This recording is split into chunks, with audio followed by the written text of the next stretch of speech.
Did you study enough? ഇങ്ങനൊരു question ചില topics ഒക്കെ പഠിക്കുമ്പോൾ നമ്മുടെ മനസ്സിലുണ്ടാവും അല്ലെ. ഇത്രയും പഠിച്ചാൽ മതിയോ, നമ്മുടെ മനസ്സിൽ ഇത് ക്ലിയർ ആയോ, നമുക്കിനി ബാക്കി പഠിക്കാനായിട്ട് ഇത്രയൊക്കെ ബേസ് മതിയോ, അങ്ങനെയൊക്കെ നമുക്ക് തോന്നാറുണ്ട് അല്ലെ.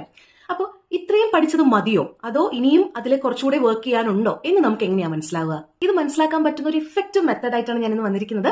വേറൊന്നല്ല, ഒരു കാര്യം നമുക്ക് മനസ്സിലായോ ഇല്ലയോ എന്ന് അറിയാൻ വേണ്ടിയിട്ട് നമ്മളത് വേറൊരാളുടെ മുന്നിൽ പ്രസന്റ് ചെയ്താൽ മതി. അപ്പോൾ നമുക്ക് ആ ടോപ്പിക്ക് നന്നായിട്ട് വേറൊരാളുടെ മുന്നിൽ എക്സ്പ്രസ് ചെയ്യാൻ പറ്റുന്നുണ്ടെങ്കിൽ നമുക്ക് ആ കോൺസെപ്റ്റ് നന്നായിട്ട് ക്ലിയർ ആയി നമുക്ക് വിശ്വസിക്കാൻ പറ്റും. പക്ഷേ നമുക്ക് അവിടെ ചില ബുദ്ധിമുട്ടുകൾ വന്നിട്ടുണ്ടെങ്കിൽ നമുക്ക് മനസ്സിലാക്കാൻ പറ്റും ഏതൊക്കെ പോയിന്റ്സ് ആണ് നമ്മൾ കുറച്ചുകൂടി നമ്മളെ തന്നെ ക്ലിയർ ആക്കേണ്ടതെന്ന്. അടുത്ത ചാലഞ്ച് എന്താണ്? നമ്മൾ ഇത് ആർക്ക് പറഞ്ഞ് മനസ്സിലാക്കും എന്നുള്ളതാണ്. ചിലപ്പോൾ നമ്മുടെ ചുറ്റുപാടുമുള്ള ആൾക്കാർക്ക് സമയം ഉണ്ടാവില്ല. സമയം ഉണ്ടെങ്കിൽ ചിലപ്പോൾ ചിലർക്ക് നമ്മൾ പറയുന്നത് എന്താണെന്ന് മനസ്സിലാകുന്ന ഒരു ഏജ് ആയിട്ടുണ്ടാവില്ല, അല്ലെങ്കിൽ അവരുടെ ഒരു ഫീൽഡേ ആയിരിക്കില്ല നമ്മൾ പറഞ്ഞു കൊടുക്കാൻ പോകുന്നത്. അപ്പോൾ നമ്മൾ എന്ത് ചെയ്യും? വേറെ ആരുടെ ആവശ്യം വേണ്ട, നമ്മുടെ തൊട്ടടുത്ത് ഒരാൾ ഇരിപ്പുണ്ട് എന്നുള്ള രീതിക്ക് നമുക്കിത് പറഞ്ഞു കൊടുക്കാം. ബുക്കൊക്കെ വെച്ച് നമുക്ക് എഴുതിയൊക്കെ കറക്റ്റ് ആയിട്ട് പറഞ്ഞു കൊടുക്കാൻ പറ്റും.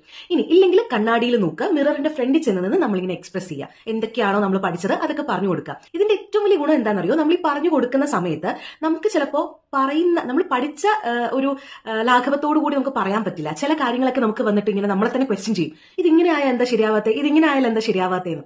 അപ്പൊ നമ്മൾ എന്ത് ചെയ്യും? നമ്മൾ കുറച്ചുകൂടെ ക്ലിയർ ആയിട്ട് അതിലേക്ക് നോക്കും. അപ്പോൾ വേറൊരാൾക്ക് പറഞ്ഞു കൊടുക്കുക, അല്ലെങ്കിൽ നമ്മൾ വേറൊരാൾ ഉണ്ടെന്ന് വിചാരിച്ച് നമ്മൾ പ്രസന്റ് ചെയ്യുകയാണ് ഈ കാര്യങ്ങളെന്നെങ്കിൽ നമ്മൾ ആ ടോപ്പിക്സ് കുറച്ചുകൂടി നന്നായിട്ട് പഠിക്കും.